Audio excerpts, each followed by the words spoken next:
सचिन अहिर बिनविरोध विधान परिषदेच्या उपसभापतीपदी अहिर चळवळीतून आलेलं नेतृत्व मुख्यमंत्री फडणवीस यांच्यासह उपमुख्यमंत्री एकनाथ शिंदे यांच्याकडून कौतुक। मातोश्रीचं समाधान करणं सोपं नसतं, पण परबांचे प्रयत्न। नीलम गोऱ्हेंचा अनिल परब यांना टोला, तर अहिर यांच्या बुलडोझरमुळे अनेकांच्या स्वप्नांचा चक्काचूर। परबांचाही गोऱ्हेंना प्रतिटोला। महाराष्ट्रात गलिच्छ आणि भयानक असं राजकारण, भविष्यात सत्ता गेल्यावर भाजपला या गोष्टींचा त्रास होईल। फुटीर खासदार आणि आमदारांवर राज ठाकरेंची टीका, तर राज ठाकरे यांच्या देखील पक्षाला कुलूप लागेल। शिंदे सेनेच्या मनीषा कायंदे यांचं हे प्रतिक्रिया।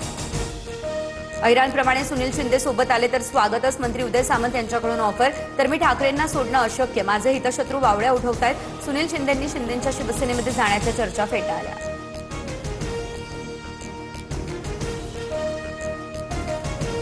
अर्थ खातं हे सुनेत्रा पवार यांना मिळणार नाही, भाजप सहसा अर्थ खातं सुनेत्रा पवारांना देणार नाही, रोहित पवार यांचं हे भाष्य। ऐरोली महानगरपालिका रुग्णालयाच्या हलगर्जीपणामुळे बाळासह गर्भवती महिलेचा झाला मृत्यू। मनसे नेते गजानन काळेंचा हा आरोप, उपचारावेळी चुकीचा डोस दिला असा दावा। प्रकरणाच्या चौकशीसह दोषींवर कठोर कारवाई करावी अशी मागणी। कल्याणमध्ये हप्ता भरण्याच्या बहाण्यानं महिलेला घरी बोलावून बेदम मारहाण करण्यात आली। अश्लील कृत्य करत जीवे मारण्याची धमकी दिली।